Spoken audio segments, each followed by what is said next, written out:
Bom dia, hoje, dia, 21 de maio de 2021, faltando apenas 10 dias aí para a declaração de imposto de renda pessoa física, né? Esse ano, excepcionalmente, nós tivemos mais uma vez a prorrogação do prazo por causa da pandemia e não vamos ter a prorrogação até julho, que estava aí na mesa do presidente. Ele vetou essa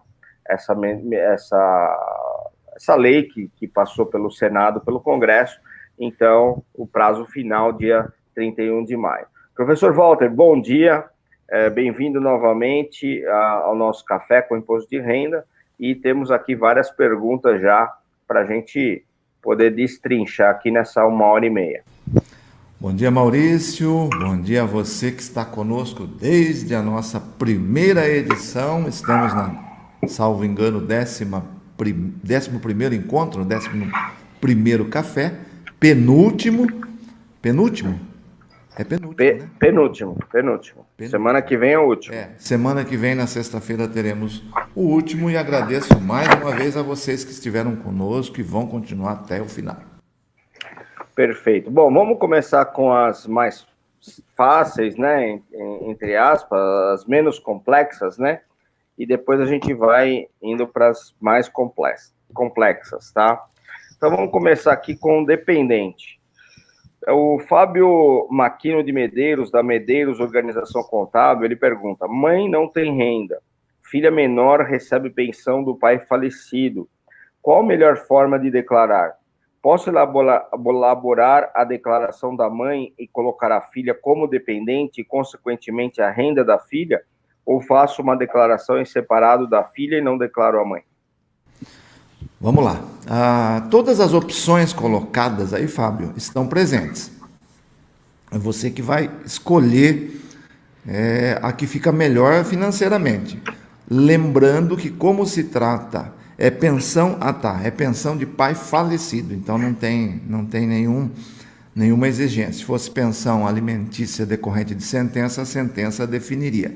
Como é pensão por falecimento, o rendimento é da filha, o que tem que ser avaliado lógico, ela pode ser dependente da mãe, então você pode colocá-la como dependente. Se a colocação piora muito o resultado da declaração para a mãe, ou seja, vai aumentar o imposto a pagar ou vai diminuir muito o imposto a restituir, você pode sim fazer a declaração da filha em separado. Aí é uma questão de avaliar o resultado que a declaração vai gerar.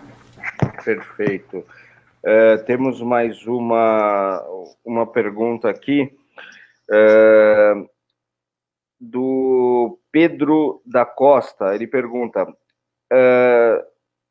valor superior a 300 mil, subentende que menos de 300 mil fica dispensado de declarar?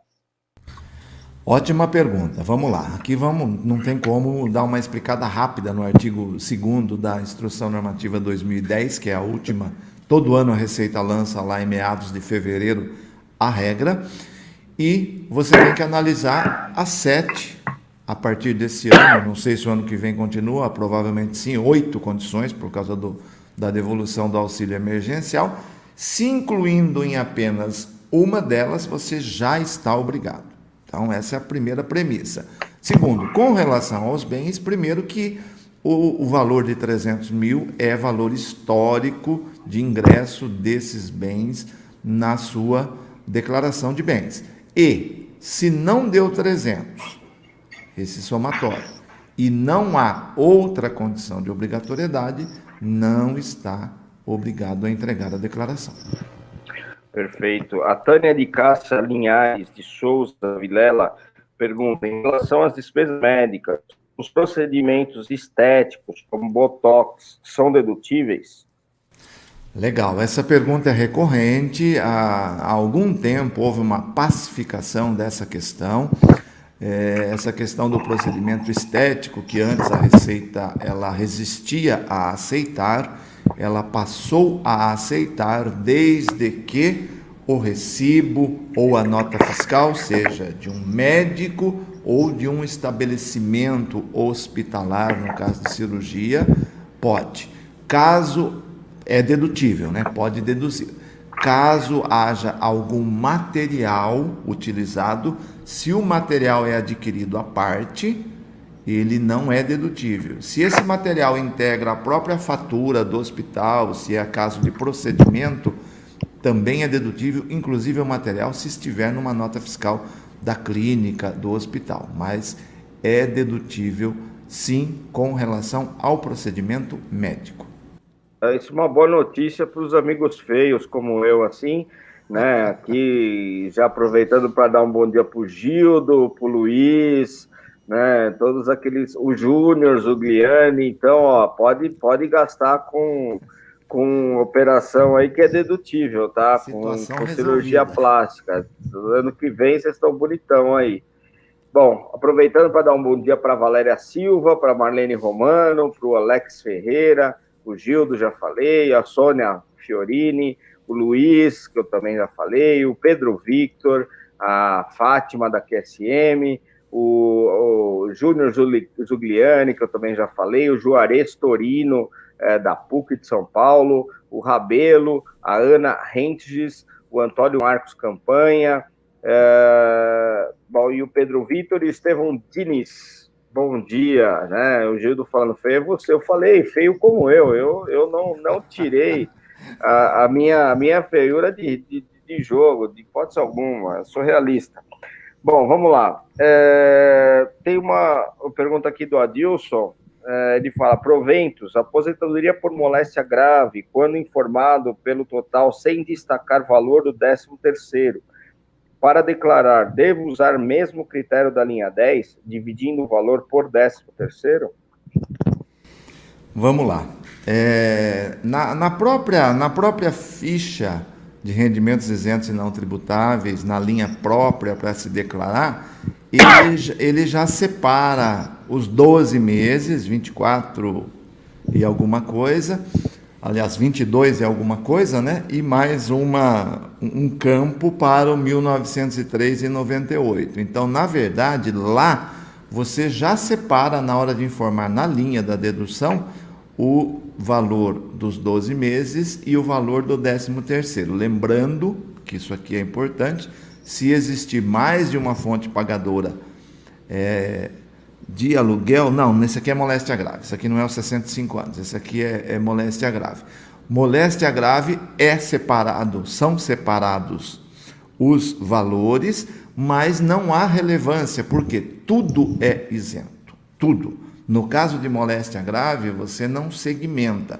Todo o rendimento de aposentadoria ou pensão de todas as fontes é isento. Claro que se alguma fonte pagadora, seja o INSS ou qualquer outra, ainda não foi avisada, não processou a isenção, você vai ter que excluir do tributável o todo, incluindo o 13º, e levar para a linha de isenção e, na malha, apresentar o laudo que vai liberar a declaração da malha. Perfeito. O Gildo Freire, do escritório Contábil Águia. O contribuinte obrigado durante todos os meses de 2020 ao recolhimento do Carnê-Leão o fez em apenas 3 meses, está apurando IR devido na declaração entregue. Ele poderá ser questionado e cobrado para recolher os demais meses com multa e juros, mesmo que, se eu fizer, terá restituição? Vamos lá, pode sim. A questão do recolhimento do Carnê-Leão, não por acaso ele se chama recolhimento mensal obrigatório, e ainda que eu ofereça integralmente os valores mensais na declaração à tributação, eu não cumpri o prazo do recolhimento mensal, e é por isso que cabe a multa de 50% sobre o imposto devido, no exemplo que o Gildo utiliza aqui, referente a esses 3 meses, cabe sim a multa prevista no artigo 44 da Lei 9.430. Então, poderá ser questionado, tá? O verbo está correto. Eu vejo que no meio de 12 meses, esses 3 que ficaram para trás, a chance é mínima da Receita cobrar, em função do operacional. Mas legalmente ela pode cobrar, sim. Perfeito. O Antônio Marcos Campanha, Ele pergunta, qual o limite de isenção do aposentado de 65 anos? O limite de isenção do aposentado de 65 anos, a partir do mês que ele completa a idade, é R$ 1.903,98 em cada mês, vezes 12, se ele já está com 65 anos no ano calendário inteiro, mais o 13º. Então, somando tudo, vai dar 24 mil e alguma coisa. Lá na linha própria da ficha de rendimentos isentos e não tributáveis, ele informa, inclusive, separadamente os 12 meses e o 13º. Aqui sim, eu estava misturando as duas coisas na pergunta anterior. Aqui sim, se ele tiver mais de uma fonte pagadora de aposentadoria ou pensão, incluindo previdência privada, ele faz jus a manter o R$ 1.903,98 do seu 13º, da segunda, da terceira fonte, se houver, como isento. Como ele já usou o limite inteiro, ou pressupondo que ele já usou o limite inteiro para lançar da primeira fonte, ele não consegue mais lançar na linha própria para isenção maior de 65 anos. Então, o 13º da segunda e da terceira fonte, se houver, ele tem que lançar lá na linha 26, outros da ficha rendimentos isentos e não tributados, mas ele continua isento mesmo da segunda e da terceira fonte, os 13º. Perfeito. Estevão Alves Diniz, da Patros Transporte. Pessoa física pode doar imóvel constante da sua declaração de bens para pessoa jurídica pelo valor da sua declaração? Sim, pode. Não há nenhuma vedação e a consequência na pessoa física, na jurídica é que vai entrar pelo valor que estava na declaração do doador, né? Na física, a consequência é que não haverá nenhuma tributação, uma vez que ele não atualizou o bem ao transferir para a pessoa jurídica. Não há que se falar em ganho de capital se o valor da transferência for exatamente igual ao que constava na declaração. Perfeito. José Sérgio Luiz, da Jarama Service. Aquisição de bem imóvel em nome de dependente constante da declaração do titular. Como declarar esta aquisição, sendo que o valor pago pela aquisição foi pago pelo titular?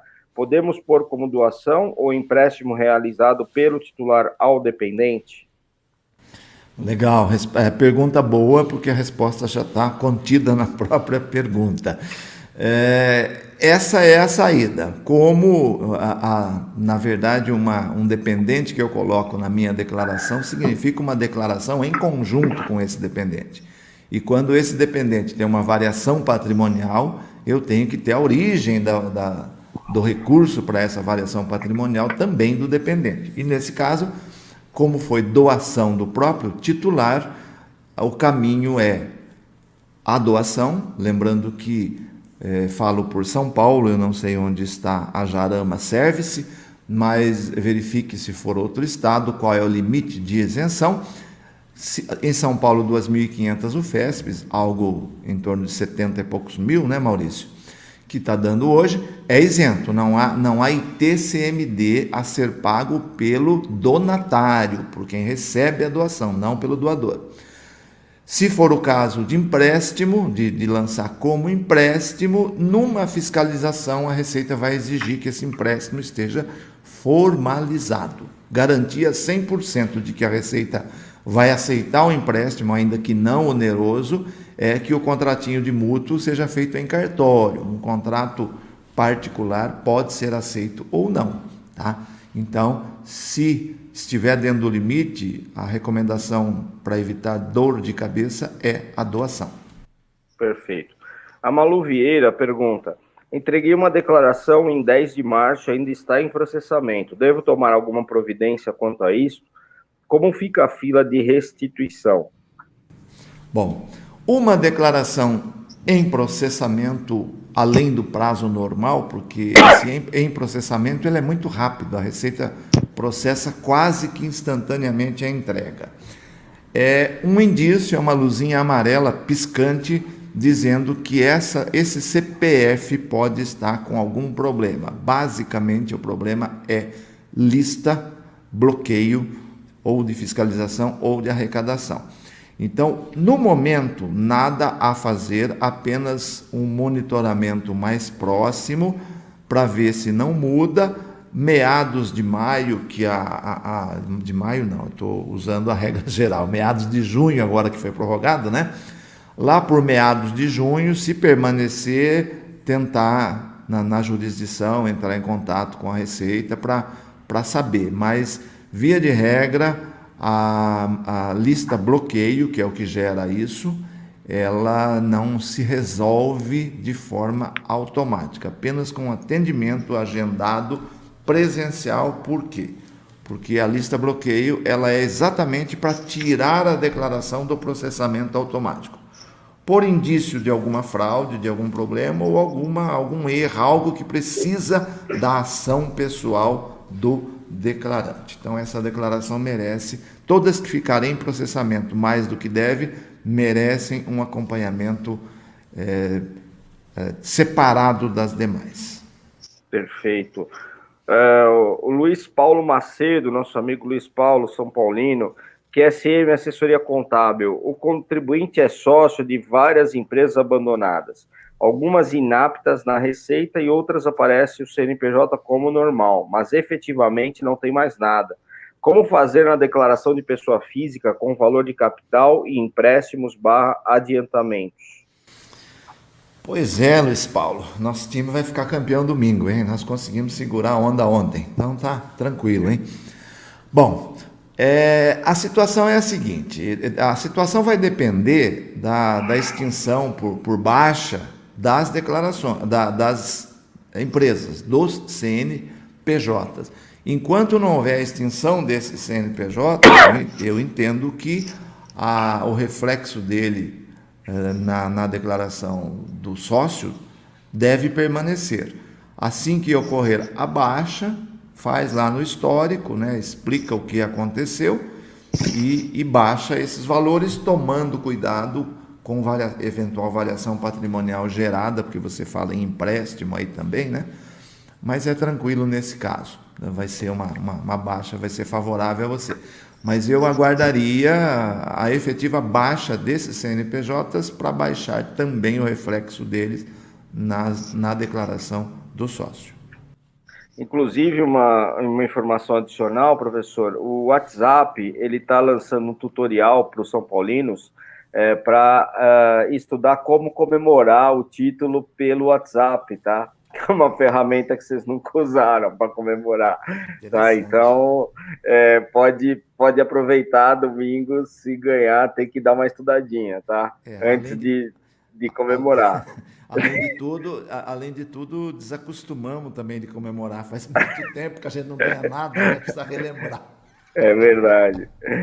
Bom, Edivaldo Gil de Moura, da Gil e Bessa, Assessoria Contábil. Um contribuinte me apresentou 3 escrituras de apartamentos totalizando R$670 mil. Ele adquiriu através de uma construtora há 6 anos atrás. Pergunto, como farei? Terei que retificar todas as últimas 5 declarações dele dos últimos 5 anos e como relacionar tudo isso como construção no Código 16, construção, e alterar para apartamento nesta última. Então vamos lá. Primeiro, não é dada a informação, mas quase certeza que se trata do conceito jurídico de imóvel na planta, e se a aquisição, o contrato foi imóvel na planta, ele já nasce apartamento, tá? É diferente da construção de uma casa ou uma construção sobre encomenda, que seja de um apartamento, mas quando você tem uma construtora ou incorporadora que vende o imóvel na planta, juridicamente falando, você já adquiriu o apartamento, ou seja, durante a construção ele já entra com o código de apartamento e você vai compondo o valor dele com a eventual entrada, parcelas intermediárias e pagamentos mensais até chegar ao final com a quitação da aquisição ou com o financiamento bancário, que caso vá para financiamento bancário, você vai continuar somando parcelas ano a ano. Então, o seu caso me parece ser imóvel na planta. Então, não há o código de construção. Ele já nasce apartamento, você tem que voltar nos 5 anos. Pela sua informação, tem um ano que está fora aí da retificadora. Faça manualmente, começando por esse ano, e aí esse valor vai ser ano anterior, mas retifique as últimas 5 usando o código apartamento, se for imóvel na planta. Caso não seja, aí sim, construção enquanto ele não for entregue. No último ano, você zera a construção, soma no item apartamento e transfere na declaração de bens. Perfeito. A Neuza Marliotto, da NM Contabilidade. Dúvida. PSH, quando se tem cotas em participação, construção da unidade concluída, mas ainda não tem escritura do imóvel, apartamento. Posso utilizar a isenção de 180 dias na venda ou não? O que é o PSH? Estou tentando buscar essa. Não é SFH, não, né? Bom, não sei. Não. Eu não consegui captar o PSH aí. Mas se a unidade está concluída, a escritura do imóvel não tem a escritura ainda. Eu entendo que sim. Ela não fala do habite-se, né? É provável que o habite-se exista porque a unidade está concluída. Não tem apenas a escritura, e essa escritura pode demorar anos. Escritura, registro, etc. Esse procedimento burocrático de cartório necessário sob o aspecto de legislação comercial, né? A sua posse e propriedade é plena a partir do registro, mas para fins de imposto de renda, não. Aqui o que define o tratamento desse imóvel como residencial e usar a isenção de 180 dias na venda é existir o habite-se. O habite-se diz que aquele imóvel é residencial e habitável. Existindo habite-se, sem dúvida, você pode usar a isenção do artigo 39 da Lei 11.196. Tá. Professor, antes da gente entrar aqui no nosso minuto do cafezinho quente, tem algumas pessoas falando que o seu áudio está baixo, para mim não está, então se puder só aumentar um pouquinho o áudio, acho que ajuda aí o pessoal, tá? Bom, legal. Aline Mourelli Fiorini, da Lis Contabilidade e Serviços, pergunta: quem possui máquina de cartão vinculada ao CPF declara em valores recebidos de pessoa física? Vamos lá. Eu vou ficar mais próximo do microfone, que eu vou tirar o ajuste automático. Tá aqui. Eu acho que é aqui. Aumentei um pouquinho, gente. Pode ser que dê até microfonia. Melhorou. Melhorou? Melhorou. Então beleza. É que o StreamYard, ele deixou no automático, ele trava num padrão lá. Esse microfone tem uma captação ótima. Mas o Fábio pode voltar a pergunta, por favor? Eu mexi no microfone e esqueci. Vamos lá. A Aline, ela pergunta: quem possui máquina de cartão vinculado ao CPF declara em valores recebidos de pessoa física? Tá.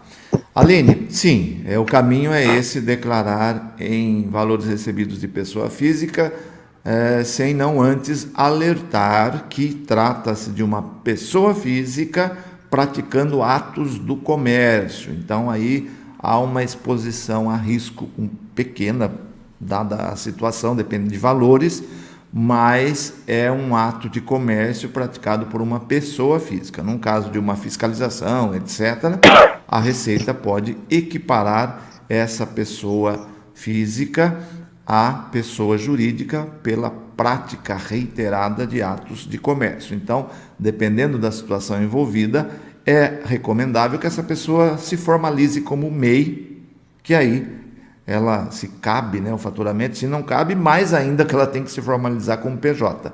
Mas se cabe como MEI, a formalização seria o ideal. O risco é baixo, mas existe da Receita enquadrá-la como equiparada à pessoa jurídica. Mas, abstraindo-se desse risco, a declaração é na ficha de rendimentos recebidos de pessoa física, tem que ser outros, não pode ser rendimento do trabalho assalariado, senão vai gerar previdência, é lá na coluna de outros.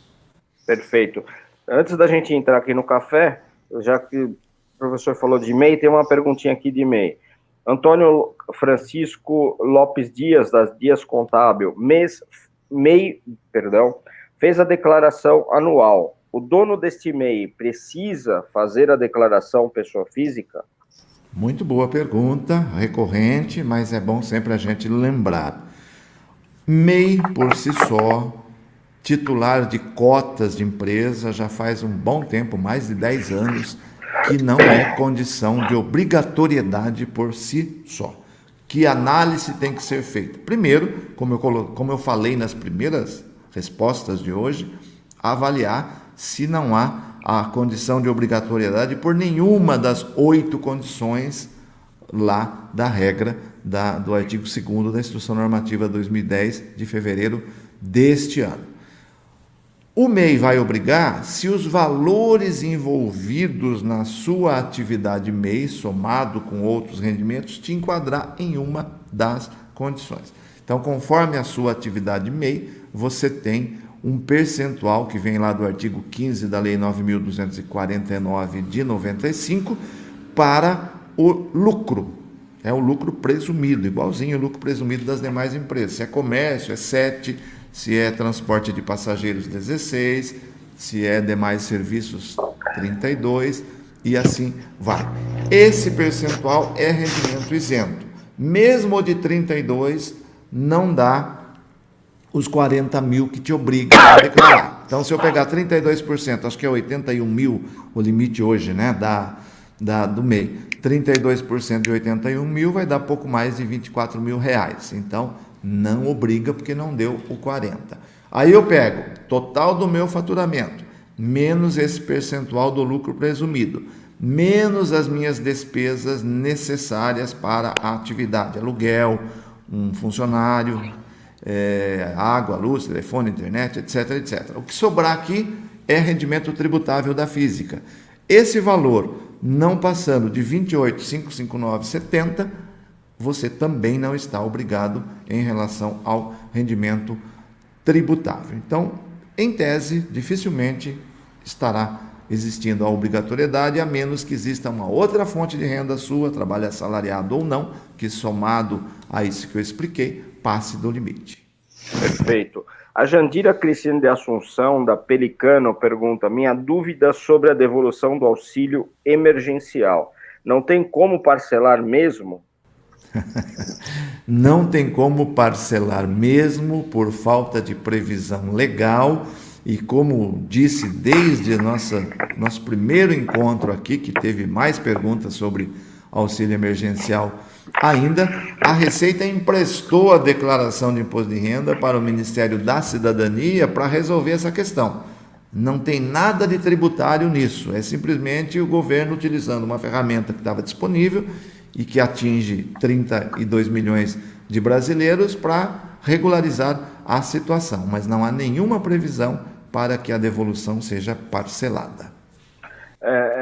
Professor, eu ouvi uma notícia, não sei se é verdade, não cheguei a checar a informação, mas me parece que dá para fazer o parcelamento direto no site do Ministério da Cidadania, né? Então, pode ser feito, recomendável que seja feito antes da entrega da declaração de imposto de renda. Declara as informações na declaração, porque é um rendimento tributável, né? E devolve depois esse recurso através do site do Ministério da Cidadania. Essa não é uma informação que eu chequei, essa informação, né? Mas é bom fazer essa pequena pesquisa lá no site do Ministério da Cidadania, se tem como fazer esse parcelamento, tá? Legal, eu também vou dar uma olhada depois, eu desconheço essa orientação, mas se houver alguma coisa, realmente vai partir do Ministério da Cidadania e não do da Ministério Receita. da Economia e da Receita. Não, perfeito. Bom, professor, vamos à hora agora do cafezinho quente, né? Aquele café que acabou de sair, de ser passado ali, né? Naquele forno a lenha, sabe aquele forno a lenha que você tem lá naquelas, ali na chácara do Júnior, lá em Jaú, sabe? que ele te convida, e aí ele faz aquele café quente lá no forno a lenha e tal, e sai aquela delícia lá. Então, vamos tomar um cafezinho, né? E me diz uma coisa, dia 20, ontem, né, teve a mentoria do imposto de renda, né, sobre renda variável, né, e nós estávamos conversando um pouco antes do café, que foi um sucesso, né, muitos empresários estavam presentes, né,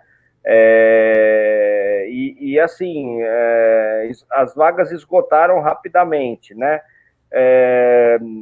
consegue fazer uma próxima turma na próxima semana ou não tem condições?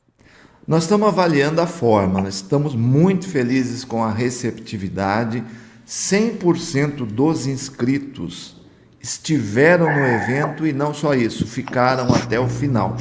Chegamos próximo de 2 horas e meia de evento, tirando todas as dúvidas, e a participação foi muito bacana, ou seja, pessoas que vieram participar estavam comprometidas em ter no seu escritório a sua área de renda variável, atendendo com excelência o seu cliente. Nós deixamos claro no evento de ontem, nós estamos trabalhando aí, assim que terminar o prazo, porque nos ocupa um pouco mais pelas pendências que a gente tem que ajudar os escritórios a resolverem, mas logo no dia 1º de junho, todas as forças voltadas para que a gente lance em 2 semanas o curso em si. E aí provavelmente haverá um novo evento de lançamento aberto a todos. Aquele evento foi um evento fechado aos interessados, mas no lançamento é provável que haja um aberto a todos, já com o início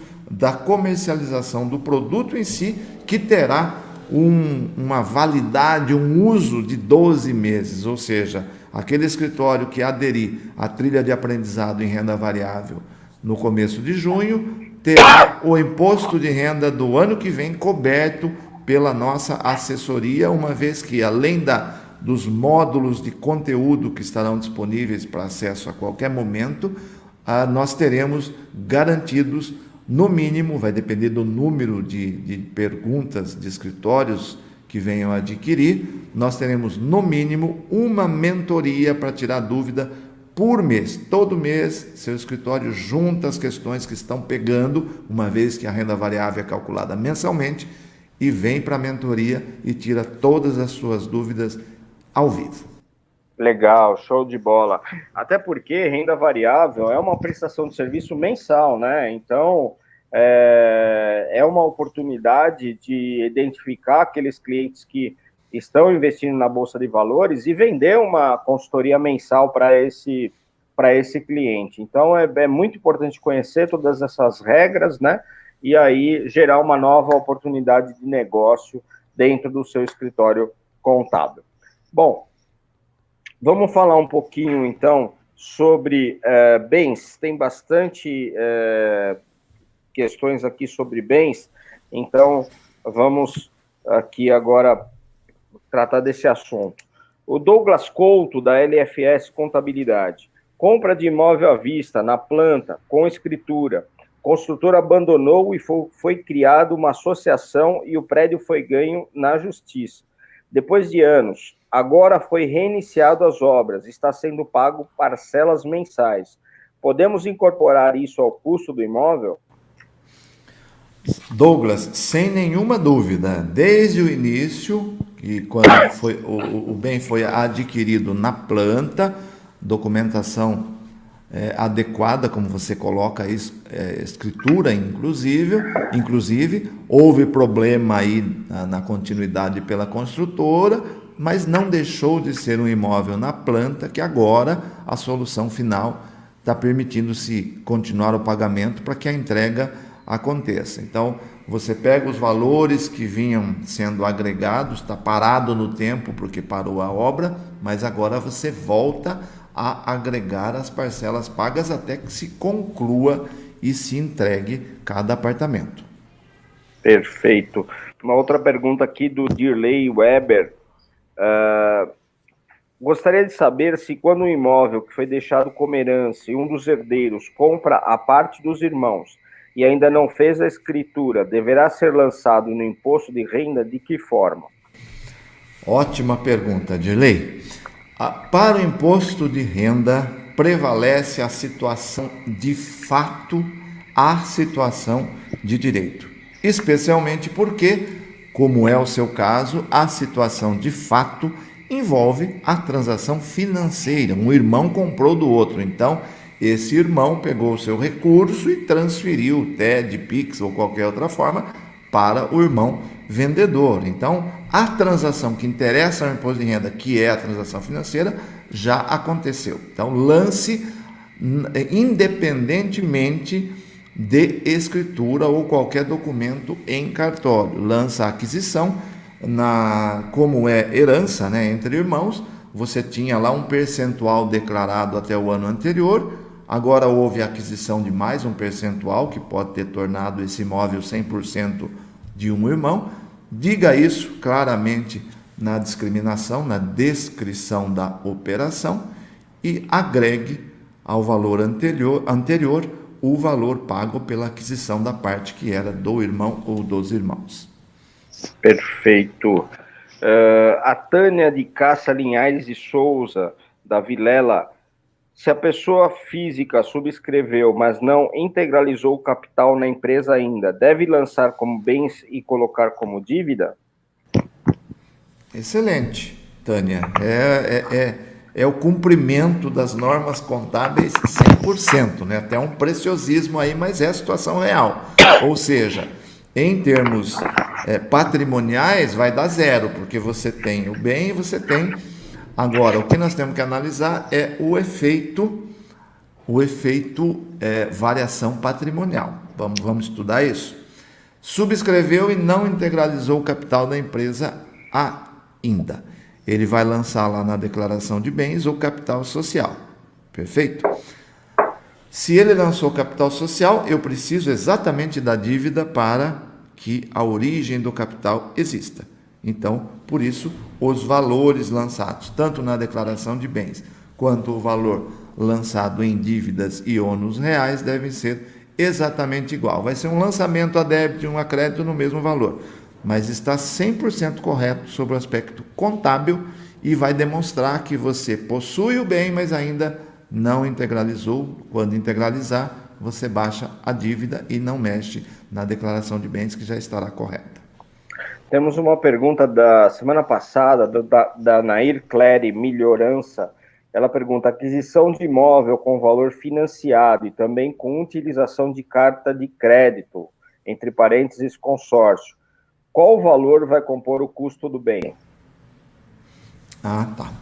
Bom, a carta de crédito e o financiamento são origens de recurso, né? Independente de quais sejam, você vai compor o valor do bem adquirido pelo valor efetivamente pago por ele.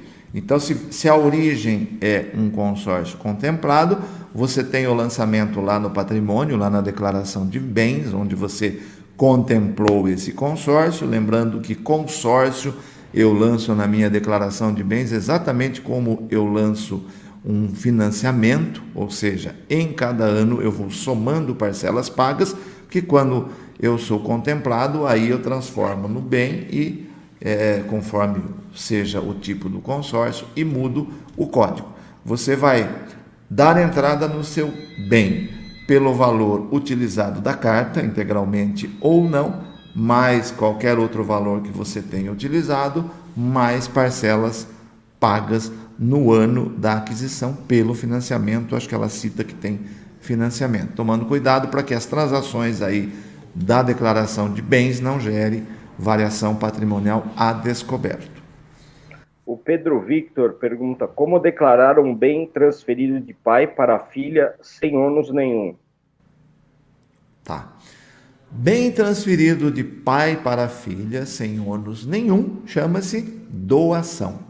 Então, se essa filha declara separadamente, lá na declaração dela vai se entrar o bem pelo valor do documento de transferência, porque foi a base que foi usada no cartório para transferir o bem para a filha. A contrapartida lá para a filha é uma transferência patrimonial, herança, doação. Essa transação está sujeita a ITCMD, que é um imposto estadual. Na declaração do doador, do pai, ele informa isso lá na própria declaração de bens, na descrição, na discriminação do bem, e zera a coluna ano calendário. Perfeito. Temos uma pergunta aqui da Luciane Cerezer. Em um formal de partilha onde os imóveis são rurais, terra nua, o valor atribuído no formal de partilha é bem superior ao declarado pelo falecido. Dúvida: posso usar o valor declarado no ITR? Tá. Essa é uma das situações mais absurdas que nós temos hoje no regulamento, ou no regramento, nas leis que regem o imposto de renda da pessoa física. O imposto de renda da pessoa física é eminentemente por valor histórico. Sempre que trata de bens, é valor histórico de aquisição. Aí veio o artigo 19 da Lei 9393 de 96 e bagunçou tudo. Ele permitiu que, para fins de ganho de capital para a terra nua, se tenha a opção de usar o valor declarado ao ITR. Só que o valor declarado ao ITR é uma autoavaliação feita anualmente pelo proprietário, fato gerador e data base para essa autoavaliação, 1º de janeiro de cada ano, informação para a Receita, que vem através da entrega da DITR, da declaração do ITR, no documento chamado DIAT, onde eu informo para a Receita qual foi o valor que eu atribuí naquele ano para fins de ITR. E vem o artigo 19 da 9393 e permite o uso desses valores do ITR para ganho de capital. Consequência: você tem que analisar os momentos. Se a aquisição desse bem for anterior a 97, você não pode usar o ITR. Por quê? A regra para usar o VTN, valor da terra nua, da compra e da venda, é que você tenha os dois. Se você tiver só um, você tem que usar a regra geral, ou seja, a apuração do ganho de capital vai ser o valor da transferência da terra nua na declaração de final de espólio, não no documento de cartório, menos o valor pelo qual constava na declaração do falecido. Essa é a regra geral. Se não, se você tem o VTN da compra, ou seja, o imóvel foi adquirido depois de 97 e você tem o VTN da compra. E o VTN da venda, nesse momento não é venda, é transferência causa-morte, mas equipara-se, é uma forma de alienação. Então você tem que avaliar se no momento em que o documento foi feito em cartório já havia sido entregue a declaração de ITR. Porque se esse documento foi para cartório antes de agosto, você não tem o VTN da transferência. Então você não pode usar também, ainda que você tenha o da aquisição. Então é um negócio bastante paradoxal aí e que você vai ter que fazer corretamente. Então, se tiver 2 VTNs, você usa, se não tiver, regra geral. Ok. Bom, a Lúcia Gato, ela pergunta: onde declarar a compra de um veículo no valor X para a montagem de uma motorcasa? Valor pago para a montagem do motorcasa que ainda não está pronto. Bom, eu vejo que não existe hoje no nosso regramento da declaração de bens, o motorhome, né, o famoso motorhome americano usa muito isso. Não há um código específico, então a base é o veículo. Vai ficar uma situação um pouco estranha, mas ele vai utilizar o veículo e agregar os valores gastos, que vai transformar esse valor muito acima do valor de um veículo normal. Mas é interessante que eu não sei se a Receita já foi demandada com relação a isso. No Brasil são raros os casos, mas é uma situação que fica totalmente distorcida, porque surge com a aquisição do veículo o chassi sobre o qual vai se montar o motorhome e o valor vai ser completamente incompatível com o do veículo. Mas a declaração de bens por hora, veículo. Okay. Agregando todos os custos. Perfeito. Vamos agora falar então de ganho de capital. A Claudete, da Vic Assessoria Contábil, as diferenças recebidas de ganho de capital, quando o prazo é longo e já foi pago sobre o total, pode ser revista? E pago essa diferença como ganhando capital e não como juros?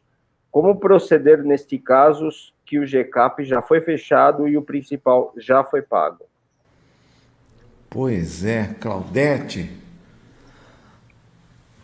esse caso é complexo, assim, sem ter todas as variáveis. A Claudete é nossa cliente lá em São Caetano do Sul, acho que é ela sim, São Caetano. Tem algumas informações aí que não estão na pergunta. Primeiro, a questão dos 5 anos, como é o contrato, mas em tese, se o que está sendo recebido agora não é ganho, não é parte do ganho de capital, porque se fosse, o ganho de capital não estaria encerrado, você não teria respondido que a última parcela foi naquele ano. Exatamente essa pergunta é para fechar o alcance do ganho de capital, que o parcelamento pode ser a perder de vista. Se isso já se encerrou, isso que está sendo recebido agora é, independente da denominação, qualquer atualização de valor. Juros, correção, o nome não importa.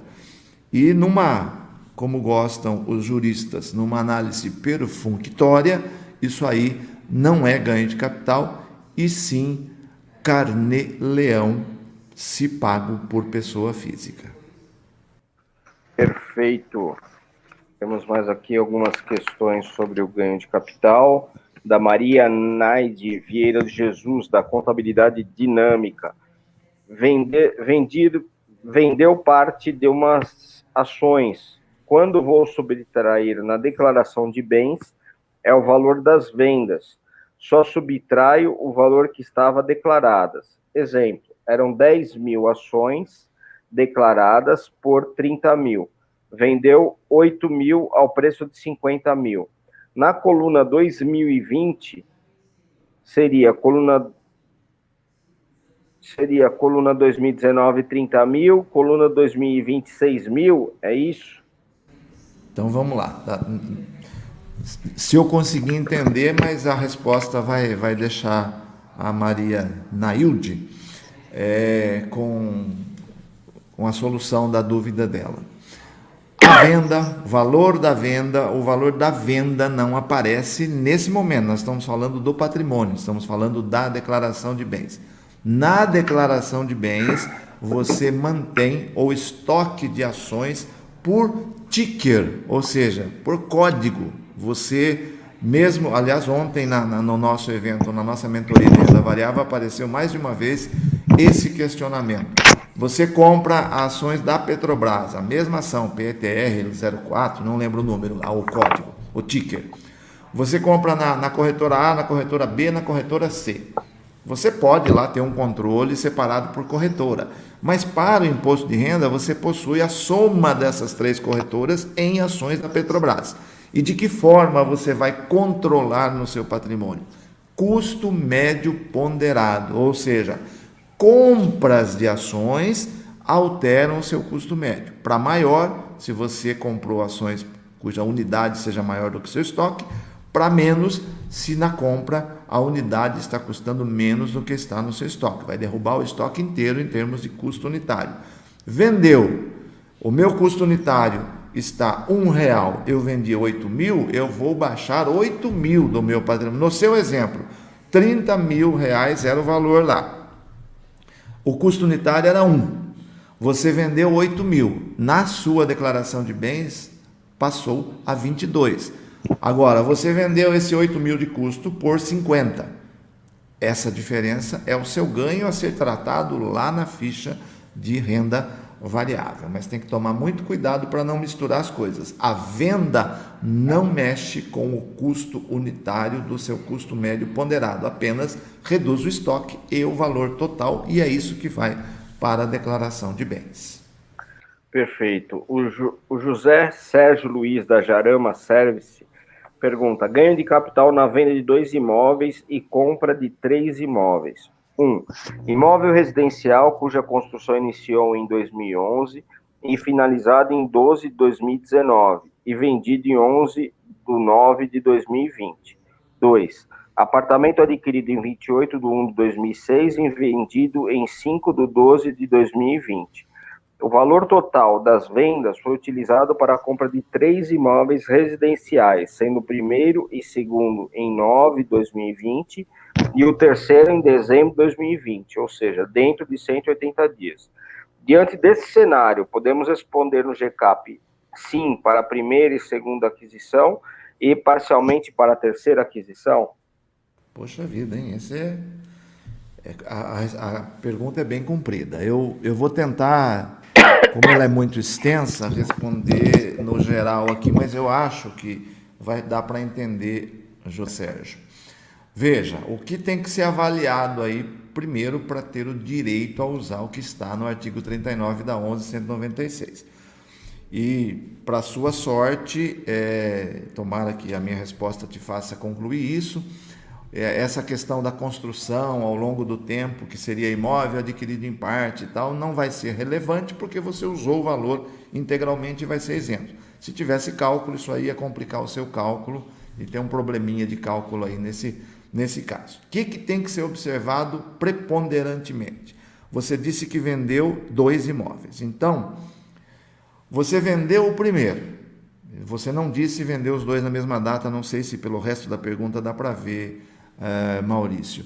Se os 2 foram vendidos na mesma data, já está resolvido. Se não, você vendeu o primeiro, não dá para ver que vendeu os 2 na mesma data, né?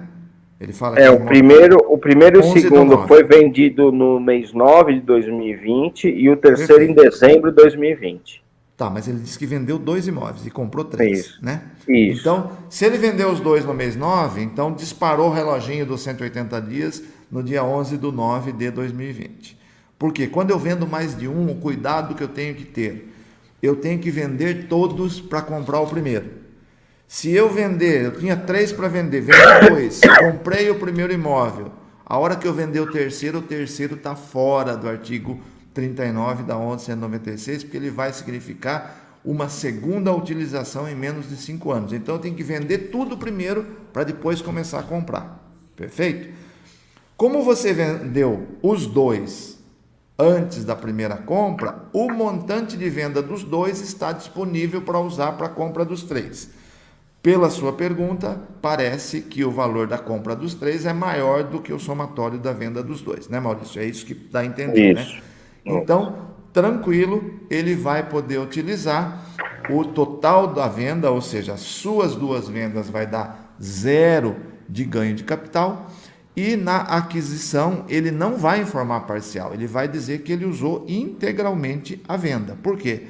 Porque o objeto do cálculo são os imóveis vendidos. Esquece o uso parcial lá no terceiro, por exemplo, você está pagando uma parte do terceiro com recurso próprio. Isso não aparece no GCAP. O GCAP está olhando que você vendeu 2 imóveis por 1 milhão, 500 mil cada um. E você comprou 1 milhão e 500. Então você vai responder sim, que usou integralmente o valor. Por quê? Porque aí você vai zerar o ganho de capital na aquisição, na venda. A aquisição é um outro momento, está amarrado, mas o que define é a venda. Espero ter entendido a pergunta. Se entendi a pergunta, a resposta é essa. Se não, temos ainda mais uma chance sexta-feira que vem. Perfeito. A Luciana Cerezer pergunta aqui no chat. Um formal de partilha por escritura pública, os bens foram partilhados, são descritos como adiantamento de legítima e sucessão onerosa. Apuração de ganho de capital é apurado tudo junto? Poxa vida. A apuração, ela vai ser por bem. Vai ser para cada bem que foi transmitido, comparado com o custo que ele tinha na declaração do falecido. É preciso analisar esse adiantamento da legítima e sucessão onerosa. Então, houve um repasse antecipado, mas com valor. É preciso verificar melhor esse dado.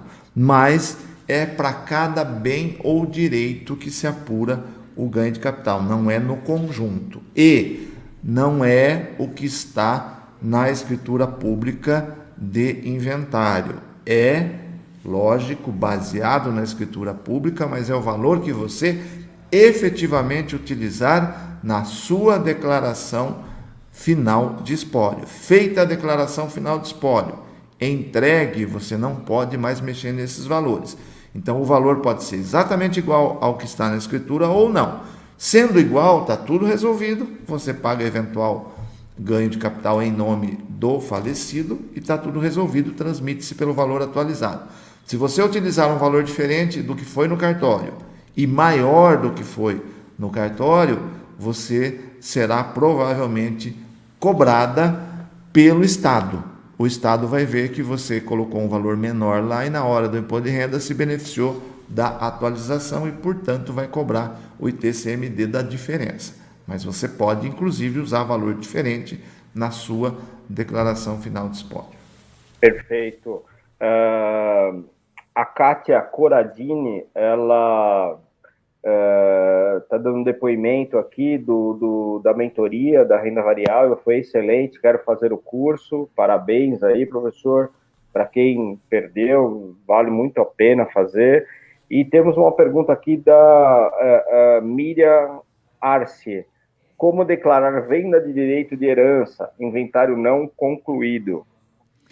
Legal, antes de responder, eu queria agradecer muito a Kátia, é lá de Vitória, Espírito Santo, nossa cliente. Nós também saímos felizes, eu e a Daniele.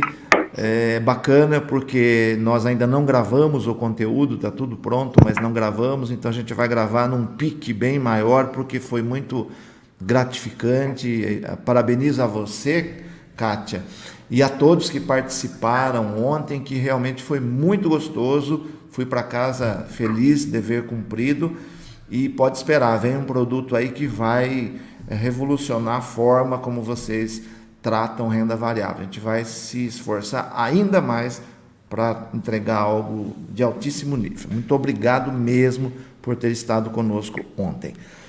Vamos ao caso da Miriam Arce. Como declarar venda de direito de herança, inventário não concluído? Bom, também precisaria de documentos aqui para a gente dar uma resposta conclusiva. Se é direito de herança, eu presumo que quem está vendendo é o herdeiro ou legatário, sujeito, claro, a ganho de capital. Mas preciso de mais detalhes, viu, Miriam, para dar uma informação adequada. Mas, a princípio, o que talvez seja o objeto da sua pergunta, a venda do direito de herança, quem tem o direito de herança são herdeiros ou legatários.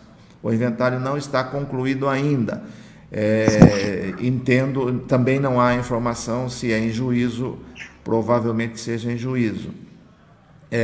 Necessita da autorização, provavelmente nos autos tem que se prestar contas dessa venda, mas está sujeito a ganho de capital. Qualquer coisa, retorne, entre em contato que a gente dá a resposta exata a partir de todas as informações. Ok, bom, muito bom. Bom, vamos, antes da gente entrar aqui para falar de espólio, né, que está um pouco ligado também a essa questão aí de bens, vamos fazer aqui aquela pausa gostosa da hora do cafezinho, do pãozinho quente, aquele pãozinho que chega, apesar que a Sônia Fiorini, ela colocou assim, broa de milho com manteiga derretendo. Nossa Senhora, hein? Então vou aqui na sugestão da Sônia, deu até água na boca aqui. Deu até água na boca, viu, Sônia? Então eu vou trocar o pãozinho quente pela broa de milho com manteiga derretendo da Sônia, tá? Então, tudo isso, pessoal, vocês podem ter certeza que o nosso amigo Claudinei Tonon está anotando e vai ter lá no churrasco do Miau, tá? Vai ter lá no churrasquinho do Miau. Então, todos esses itens aí vai ter lá no churrasquinho do Miau. Vocês podem ficar tranquilos que o Claudinei vai anotar absolutamente tudo. Bom, só que assim, infelizmente, aqui no nosso país, a gente tem muitas pessoas, e com essa pandemia aumentou cada vez mais, que passam fome, né? Que passam necessidades, que não têm o que comer. É só a gente andar um pouquinho na rua e verificar quantas pessoas de rua que não estavam há um ano atrás, hoje, infelizmente, estão, né? E o Conferir ajuda algumas entidades, algumas associações, a Kibonoye e a Vivenda da Criança. Então, hoje nós vamos falar um pouquinho sobre a Vivenda da Criança. Ela é uma entidade em Parelheiros, né, na Zona Sul, que cuida de crianças carentes, né? Então, eles estão ali lá no fundão da Zona Sul, em Parelheiros, e uma área gigantesca, e eles fazem um trabalho complementar ao trabalho da família, tirando as pessoas, essas crianças da rua e complementando a educação delas. A gente sabe que um país desenvolvido só vai para frente com educação, né? Então, é um projeto magnífico, né? Aqui tem o site deles, vivendodacriança.org.br. E o melhor, né? Fábio, continua lá, por favor. E o melhor, nós podemos colocar para os nossos clientes, né? Fábio, volta a imagem, por favor. Nós podemos colocar para os nossos clientes fazer a doação do Estatuto da Criança e do Adolescente, ainda nesta declaração. Então, para as pessoas físicas, podem doar até 3% agora na declaração de imposto de renda, do total do imposto que foi pago, não é só do total do imposto que vai pagar, mas total do imposto pago no ano, né? E nas pessoas jurídicas até 2%, as pessoas com tributação no lucro real. Então, assim, o cliente não vai pagar absolutamente nada mais por isso, né?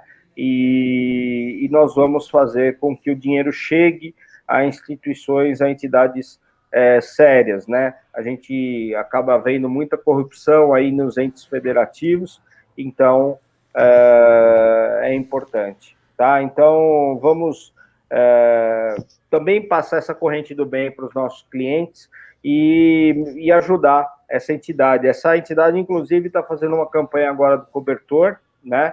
Nós estamos também ajudando eles nessa campanha do cobertor, porque tem muitas famílias que, infelizmente, estão passando aí necessidade nesse tempo de frio, tá? Então, é isso aí, vamos lá, show de bola, pessoal, vamos ajudar, né? Deus, existe uma situação bíblica que é o 100 por 1, né? Deus dá 100 vezes mais em bênçãos e graças, independentemente da religião de cada um. Isso, na minha vida, sempre foi muito presente. Então, pratique um pouquinho disso e vocês vão ver que Deus vai dar 100 vezes mais para todos vocês em graças e bênçãos, tá? Bom, vamos lá. Voltando aqui à questão do espólio, o Ayrton Felício Barancelli, do escritório Barancelli, pergunta: formal de partilha com data de 14/5/2021, informa nessa declaração ou no próximo ano?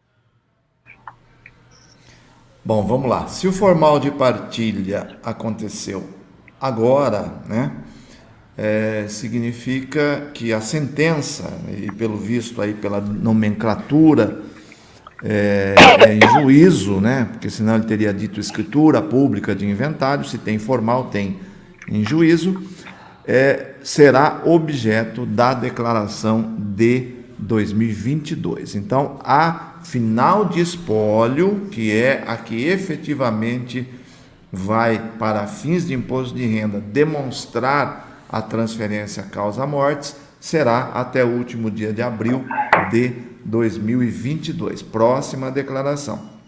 O que tem que se atentar aí é a questão dos valores a serem utilizados na declaração final de espólio, que embora o próprio imposto vai vencer também lá em 30 de abril, se for dia útil de 2022, né? A definição dos valores é importante, deveria inclusive ter sido tratada antes de se combinar esse formal de partilha. Não tem a informação aí também, mas provavelmente a morte ocorreu em 2020 ou até anteriormente. Então, se esse CPF do falecido se enquadra em qualquer uma das regras gerais das 8 condições de obrigatoriedade e está entregando sua declaração neste ano como ajuste, obrigatoriamente, senão vai dar erro, lá na natureza da ocupação tem que constar o código 81, que é o código para CPF de titular falecido. Vai aparecer espólio lá, essa declaração é de ajuste anual normal, e a de espólio efetivamente, que é a final de espólio, em abril do ano que vem. Ok, tem mais uma pergunta aqui do Paulo Afonso Sá, do escritório contábil Diamantinense. Na declaração final de espólio, como declarar os bens deixados aos herdeiros de acordo com o formal de partilha para dar baixa? Maravilha. Bom, voltamos um pouquinho à pergunta anterior, Paulo. A declaração final de espólio, já desde 2008, ela passou a ter a única finalidade transmitir os bens do falecido, do decujus, para herdeiros e legatários. Não é mais a declaração final de espólio que dá a baixa do CPF por morte. Isso o cartório faz de forma automática hoje.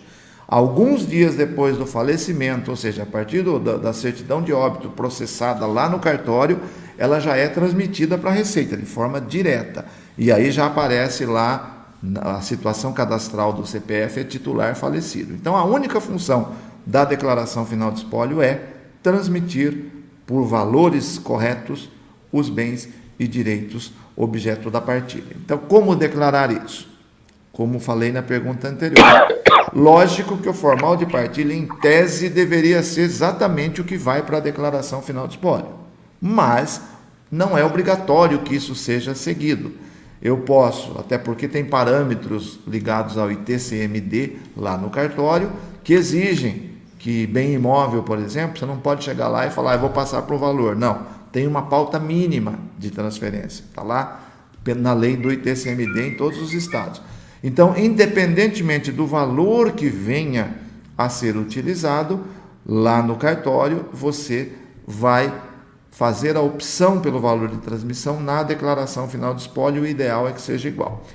Se o valor que vai para a declaração final de espólio é maior do que o valor pelo qual estava na última declaração do falecido, você tem que apurar ganhos de capital no CPF do falecido, e se der imposto a recolher, o imposto será recolhido até a data para a entrega da final de espólio, em nome do espólio. Ou seja, imóveis, principalmente antigos, tem que atualizar, porque eles estarão com um imposto muito baixo e vai entregar para o beneficiário um bem próximo do valor de mercado.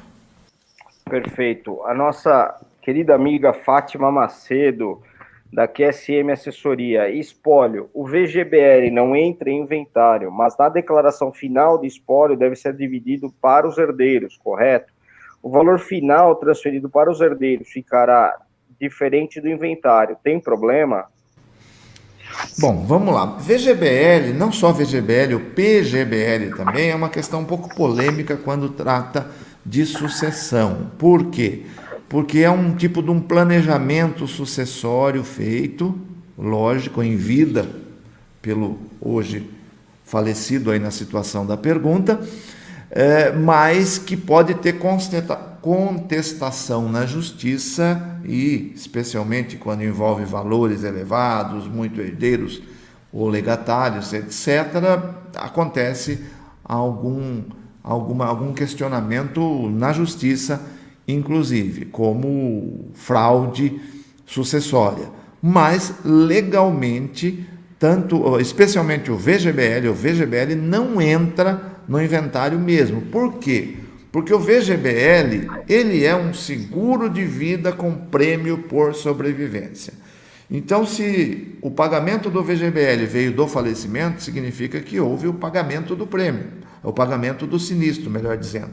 Então, se houve o sinistro, lá na apólice adquirida de VGBL já estão os beneficiários, da forma como foi adquirida. Pode ser para um dos filhos, pode ser para todos, pode ser partes iguais para cada um, mas por esse motivo não entra no inventário. Por quê? Porque o sinistro em si, que é o falecimento, já disse para quem vai cada valor. Se é resgate, ele deveria ter entrado, sim, na partilha, se o resgate aconteceu antes, porque esse valor está disponível. Se tem algum valor a ser transferido agora e não entrou no inventário, sendo do VGBL, nenhum problema dele constar na declaração, sem que tenha constado lá na partilha, seja em cartório, seja em juízo. Perfeito. Temos uma pergunta aqui do Fábio M. Bom dia, senhores. Com a morte da esposa, houve a partilha dos bens entre o marido e os filhos. Porém, as aplicações do casal com a anuência dos filhos ainda não foram transferidos para os mesmos. Como devo informar esses bens e os rendimentos nas declarações do marido e dos filhos? Bom, é preciso analisar conjuntamente com a situação fática aí, ou seja, houve um falecimento, pelo menos metade dos bens, pelo que dá a entender na pergunta, está sendo transmitida. Se houve partilha, houve inventário, enfim, se está tudo já documentalmente feito, pode declarar no nome dos beneficiários. Mas a situação, de fato, diferente da situação legal, pode dar problema com relação a cruzamentos da receita no futuro. Por quê? Porque legalmente, pelo que a pergunta nos dá a entender, esses valores já são de herdeiros, de meeiro e herdeiro. Mas, se não houve a baixa da aplicação, se não houve a transferência efetiva para os CPFs, as informações para a Receita poderão continuar vindo no nome de quem não é o beneficiário legítimo aí da situação. Então, é tomar cuidado com os cruzamentos. Tipo de investimento. Se é investimento sujeito à tributação exclusiva, o risco de malha e algum outro problema é menor. Dependendo do tipo de investimento que está sujeito à apuração pelo beneficiário, a maioria dos investimentos, a apuração é no regime de tributação exclusiva, então o risco diminui, praticamente zera o risco. Mas é preciso atentar a essa situação. Perfeito. Bom, temos outra pergunta aqui da CF Del Castilho Contabilidade. Quando o inventariante não fez a declaração final de espólio, qual valor devemos informar no bem na declaração do imposto do herdeiro? Pois é, CF Del Castilho, nossa cliente, esteve conosco ontem. Não sei se é a mesma pessoa que está hoje acompanhando, esteve conosco na mentoria ontem, agradecemos também. É aquela situação que a gente a vida inteira tratou dela quando estava na Receita. A situação de fato e a situação de direito estão descoladas, não estão juntas. Já aconteceu a sucessão, já aconteceu o encerramento do espólio, mas não houve entrega, ou seja, não houve o cumprimento de uma obrigação acessória determinante do valor a ser recebido pelo herdeiro ou legatário. Então, a situação que se põe aí é o seguinte: qual é o parâmetro que o herdeiro tem? O documento, seja de cartório, seja o documento em juízo, um formal de partilha em juízo. Então, pode ser usado esse valor. Riscos existentes nessa orientação que eu estou dando. A declaração final de espólio tem que ser entregue, é uma obrigação acessória obrigatória. Sem essa declaração feita pelo inventariante, os beneficiários não têm um valor correto para informar. Por quê? Porque se eles informam o valor do formal e o inventário vem por um valor menor, o valor colocado pelo beneficiário está errado. A Receita pode questionar. Então tem que avaliar isso. O ideal é que esse inventariante se manifeste, entregue, corrija, ou pelo menos não entregue já, mas diga, eu vou passar exatamente o que está no formal. E aí cada beneficiário coloque o valor do formal. Ou seja, resumo da ópera, o valor constante na declaração de cada herdeiro ou legatário tem que ser o valor constante da final de espólio. Perfeito. A Luciane Cerezer está perguntando, saindo o formal de partilha, é obrigado a fazer o final de espólio? Pergunto, pois tem bens a serem resolvidos que foi deixado fora do formal de partilha. Pois é. Essa é a famosa situação de sobrepartilha já sabida, né? É preciso analisar a situação dessa sobrepartilha, mas em tese, sem analisar documentos, já tem uma decisão e, portanto, já surgiu a obrigatoriedade da entrega da final de espólio pelos bens que pacificamente já se transmitiram. Aqueles outros, aqui eu não sei o motivo da não transmissão, pode ser litígio, pode ser algum outro problema, isso está previsto até no Código Civil, é um caso de sobrepartilha já definido no próprio Código Civil, e a Receita este ano, uma das novidades, ela facilitou um pouco essa questão da sobrepartilha. Quando ocorrer a sobrepartilha, necessariamente não vai precisar mais retificar essa final de espólio que vai ser entregue agora. É possível fazer de uma forma simplificada a sobrepartilha, mas respondendo objetivamente, faça a final de espólio no devido prazo com relação aos bens que foram efetivamente partilhados. Perfeito. Agora vamos mudar um pouquinho de tema, né? Acabou aqui as perguntas de espólio. A Augusta Soares, da EasyDoc, Gestão em Arquivos. Como declarar ações day trade? Maravilha, vamos passar um geralzão, né? Day trade é aquela operação em que o contribuinte ou o investidor, ou o contribuinte investidor, inicia a operação e encerra a operação no mesmo dia, no mesmo pregão, com o mesmo ativo e mesma corretora. Ele tanto pode vender uma ação na abertura desse pregão e recomprá-la no final, ou seja, vender inclusive uma ação que ele não possui, aí é assunto para o nosso curso de renda variável, mas é possível vender uma ação que ele não possui e depois recomprar essa ação e embolsar a diferença se ele acertou na sua estratégia. Então, o day trade ele tem algumas peculiaridades. Primeiro, a retenção que a bolsa faz em cima do valor da operação, ela é de 1%, e dependendo do valor da operação, passa a ser mais significativo do que aquele 5 milésimos por cento que existem para as operações comuns. Você vai somar as suas operações de day trade do mês, de todos os ativos que você fez day trade do mês, e apurar se no somatório deu lucro ou prejuízo. A tributação é 20%, não é 15%, como é a tributação das operações comuns.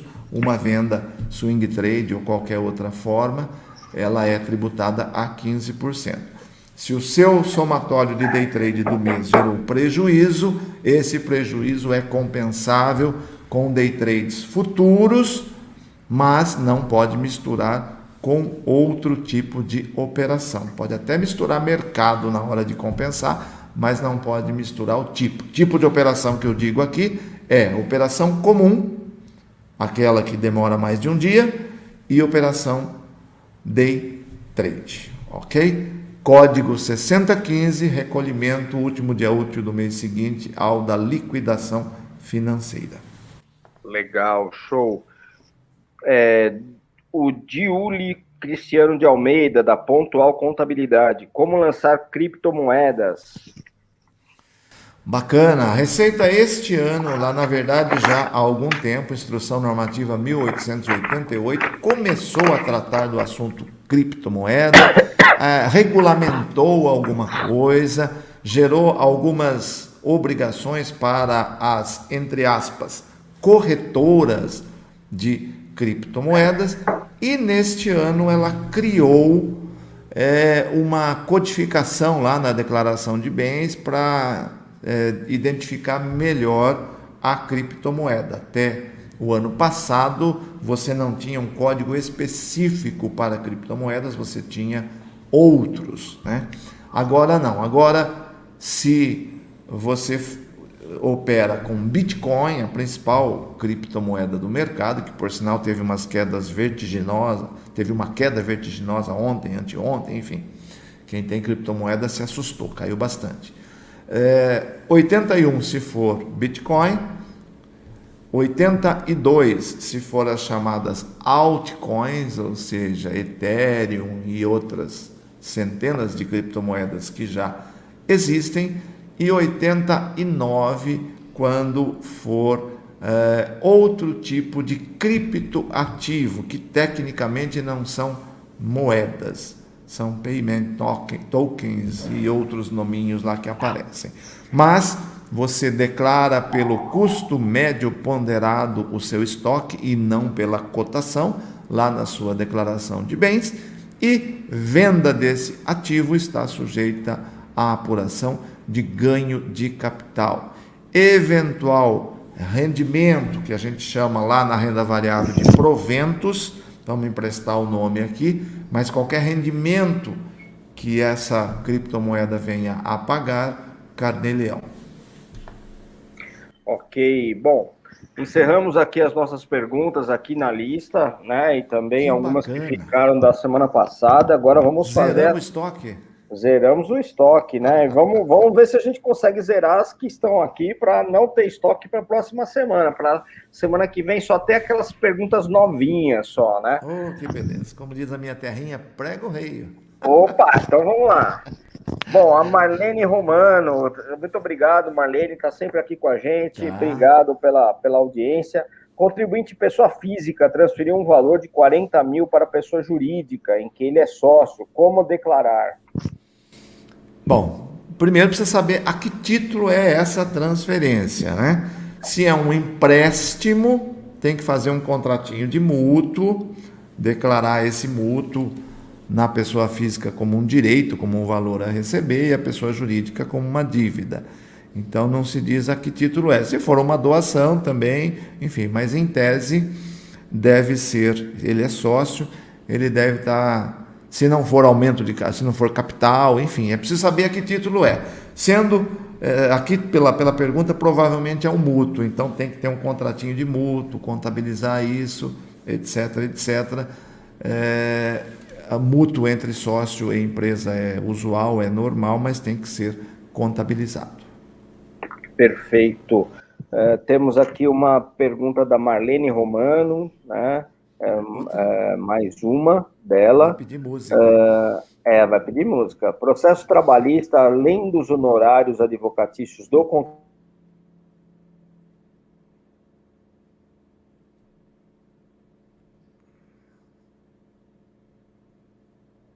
Epa, tivemos um corte, Maurício, um corte significativo. Isso. Aí. Processo trabalhista, além dos honorários advocatícios do contratante, teve também honorários de sucumbência, só que não consta para quem foi pago. Como declarar? Poxa vida, mas o beneficiário, aí ficou... a minha dúvida, Marlene, ela assim, não informou para quem foi pago os honorários de sucumbência. Os honorários de sucumbência, ele é pago para a Justiça, né? Sim. Para a Justiça Federal. Eu acho que a pergunta dela que ela está dizendo é que se pode abater esses honorários de sucumbência daqueles rendimentos do processo trabalhista. Não, né? Não, porque a responsabilidade pelo honorário de sucumbência não é do reclamante, é do reclamado. Ou seja, quem vai pagar é a empresa que está pagando o processo, pelo menos é o que eu estou entendendo nessa pergunta. ela não tem nada a ver com o beneficiário, com aquele que teve a decisão favorável a ele, que o advogado intermediou, etc, etc. Como o advogado dele, que entrou com a ação, vai deduzir do valor pago a ele os seus honorários, aí sim é dedutível. Esse honorário de sucumbência, quem paga é a empresa que foi condenada a indenizar o trabalhador. Então, não é dedutível para o beneficiário dos rendimentos. Perfeito. O Pedro Victor pergunta: acontece muito o pai comprar um bem em nome da filha, sendo que a mesma declara em separado, pois tem acima de 24 anos. O que se faz nesses casos? Pedro, é o típico caso de doação. O pai compra um bem para a filha, ainda que ele não formalize nada, a filha vai dar entrada nesse bem, compra um carro para ela, maravilha.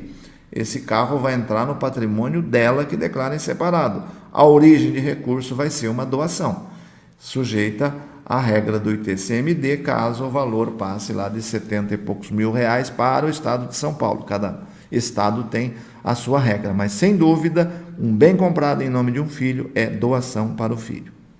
Perfeito.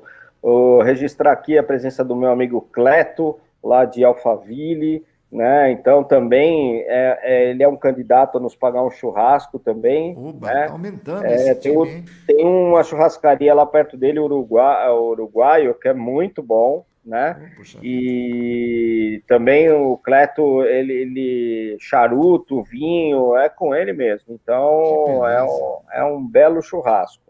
O Claudinei está falando aqui, professor, que depois que o Walter se aposentou, ficou mais fácil elaborar a declaração de RPF. Muito obrigado por todas as dicas. Vou falar aqui, que o professor não escute, né? Era ele que dificultava as coisas lá na Receita Federal, tá? Então, era ele que criava as dificuldades lá. Pois é.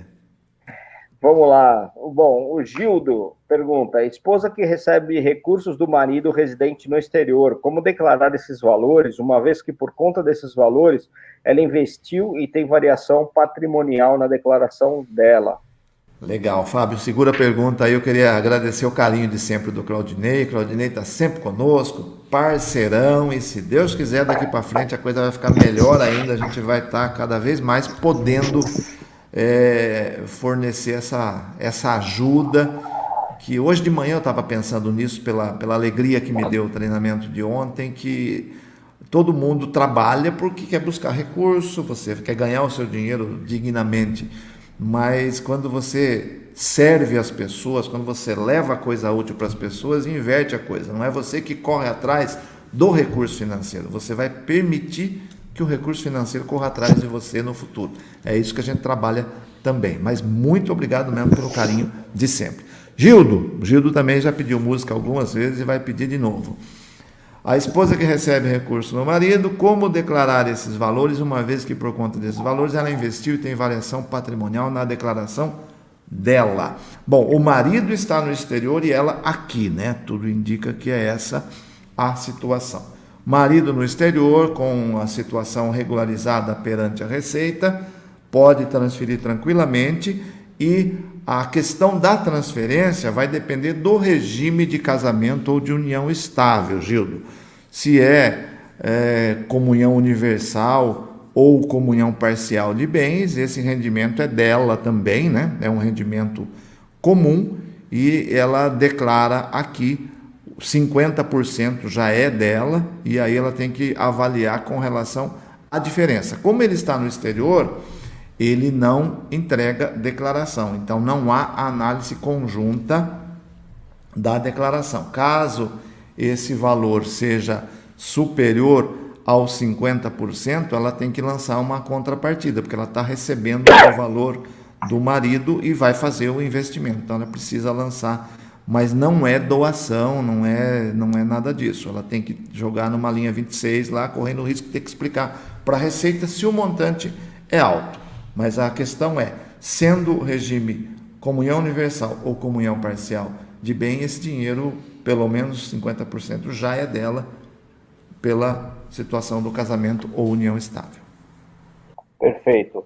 Professor, a Sônia Fiorini pergunta: professor, um contribuinte que receba benefício previdência complementar não optante da tributação exclusiva e já utiliza a dedução por doença grave, pode também deduzir quantia por ter mais de 65 anos? A Sônia também tem estado conosco em vários encontros, muito obrigado. Veja, se ele é não optante lá pela Lei 11.053, que permitiu tributação exclusiva ou que a tributação exclusiva é a regressiva ou tributação progressiva, ele é tributação progressiva, portanto o rendimento dele, em tese, é recebimento mensal, é tabela. O que vai acontecer?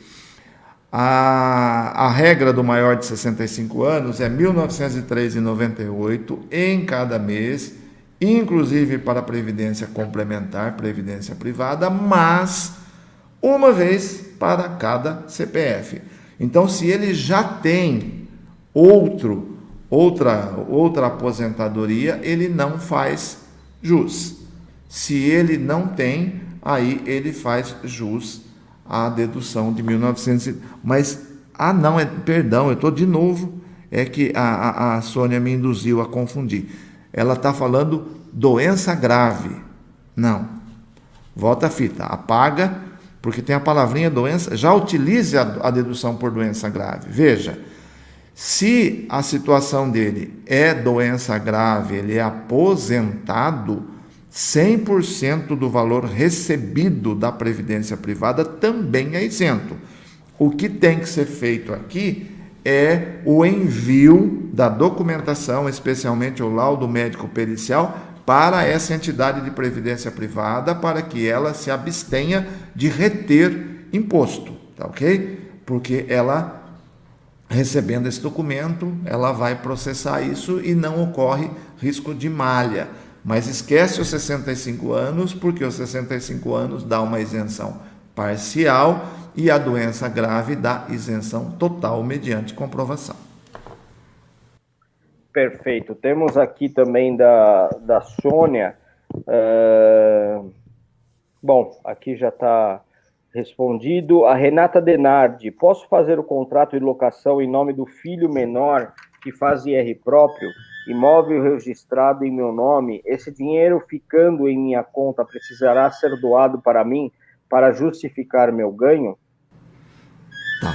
Pergunta longa, deixa eu dar uma. Tem um telefone chato tocando e não dá para ir até lá desligar agora. Que faz IR próprio, imóvel registrado em meu nome, esse dinheiro ficando em minha conta, precisa ser doado. Veja, Renata, muito obrigado, você também tem estado sempre conosco. O fato de você fazer essa locação em nome do filho menor já tem um probleminha, porque o imóvel é seu, né?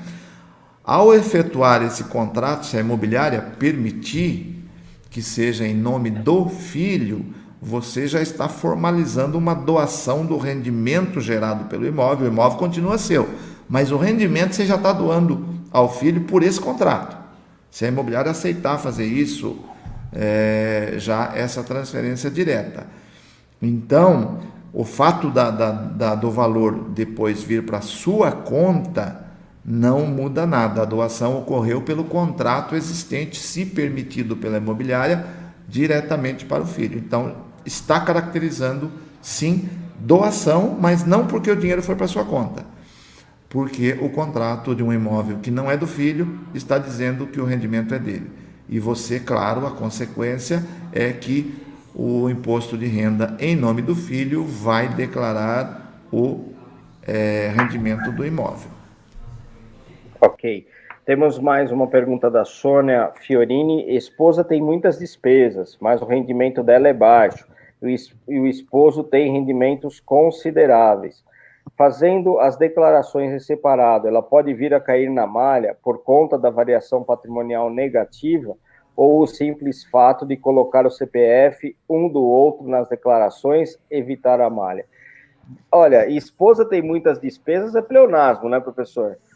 Isso daí é comum, né? É regra geral, né? É regra geral.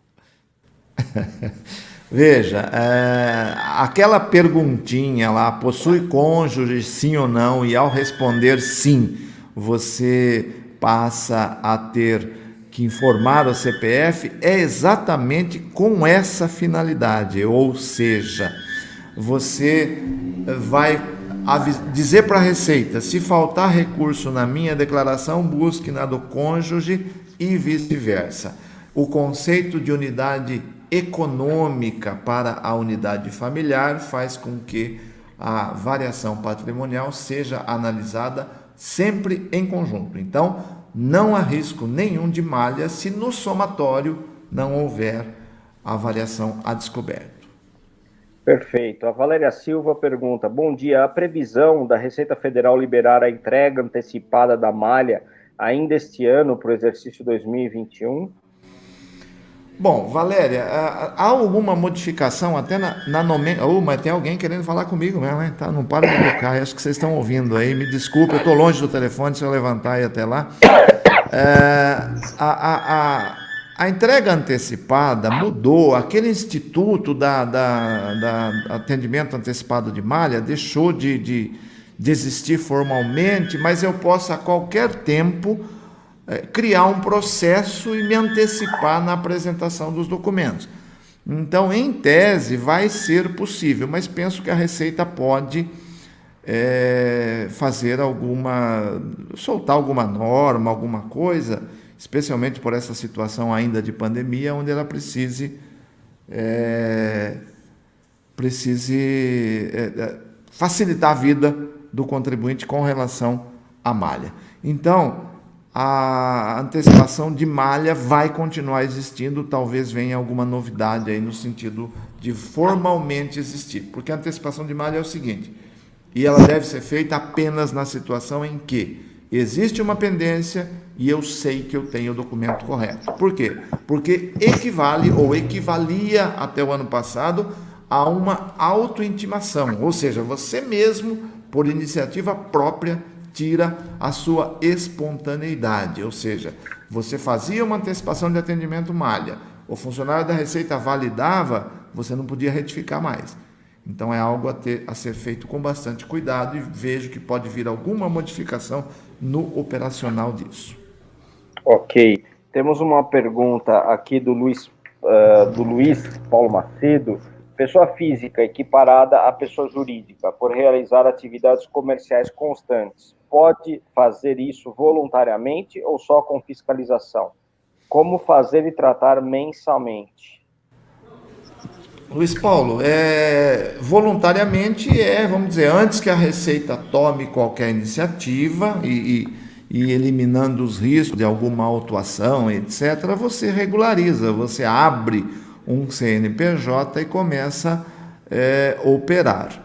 Então, é recomendado, porque é uma atividade irregular, especialmente hoje, com a modernidade, com o digital tendo avançado muito na pandemia, vendas online, etc. O que nós temos de informação, inclusive, é que a Receita vai começar a dar uma atenção maior para esse comércio eletrônico. Então, se é o caso, principalmente, regularize o mais breve possível a empresa, a Receita vai começar a dar uma atenção maior. Eu comprei equipamento aqui para a empresa recentemente, e coisa pequena, carregador, etc., mas a empresa, a pessoa, na cara dura, faz lá uma declaração que não está sujeita a valor comercial, coisa nenhuma. A Receita vai começar, não está sujeita à emissão de nota porque não tem valor comercial.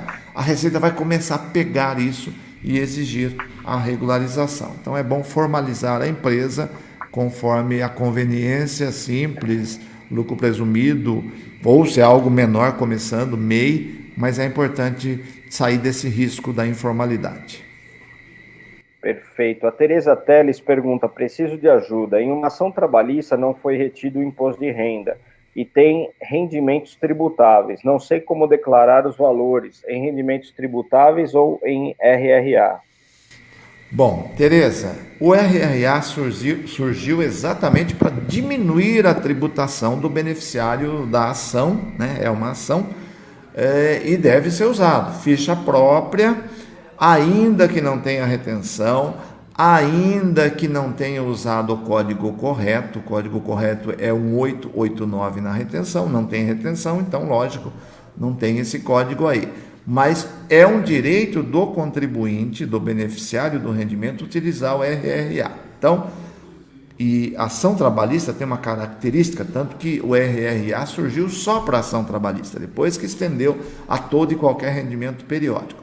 Então, vá lá para a ficha SIM de RRA, junte documentos para provar para a Receita, especialmente a quantos meses se refere a ação.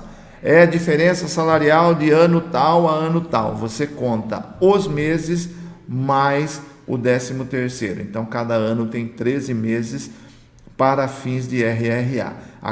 Você faz o RRA, opção pela tributação exclusiva na ficha de RRA, e informa o número de meses. É isso que vai melhorar a tributação do seu cliente.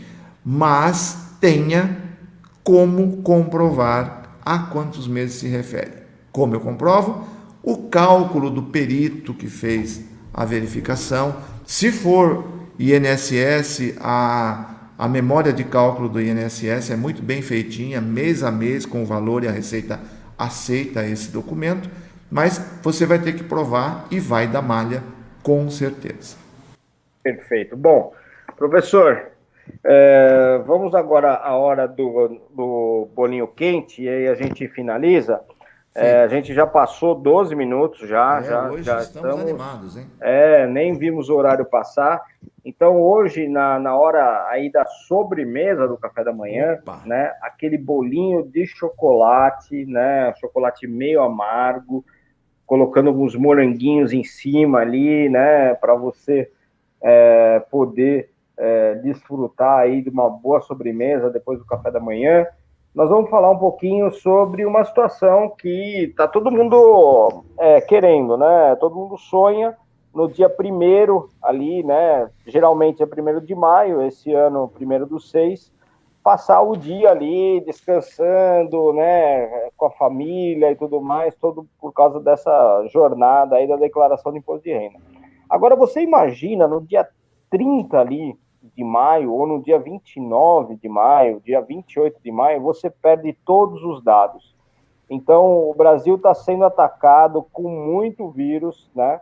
Então, nós, a pedido de vários clientes, lançamos aí uma campanha do backup do Conferir.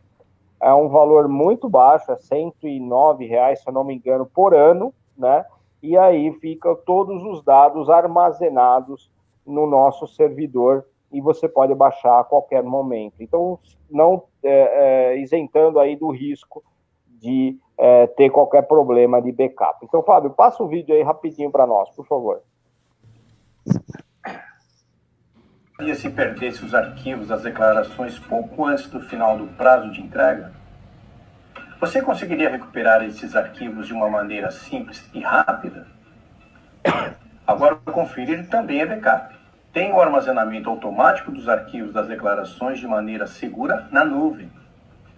Essa segurança não precisa ser cara. Por menos de um cafezinho por mês, você estará seguro. Apenas R$ 9,99 ou R$ 109 por ano. Muito barato, vale a pena, né? Menos de um café. Quanto que você gastaria aí se perdesse todos os dados, né?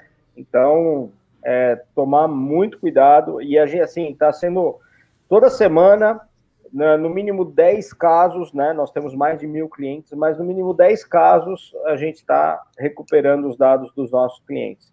Então, tomar muito cuidado, porque realmente, com essa questão do home office, os vírus estão entrando mais facilmente nas redes dos escritórios de contabilidade, tá bom? Professor, muito obrigado por esse café da manhã maravilhoso, sensacional, delicioso. Obrigado por esse trabalho voluntário que tem feito aí com o Conferir. E tem uma pessoa aqui que pediu o seu contato, né? Então, deixa eu ver aqui, foi a Miriam Arce, como consigo o contato do professor Walter Kopp, né? Então, Tem um site, né, www.doutorir.com.br. Sem o BR, Né? Sem o BR. doutorir.com. doutorir.com, Fábio, se puder colocar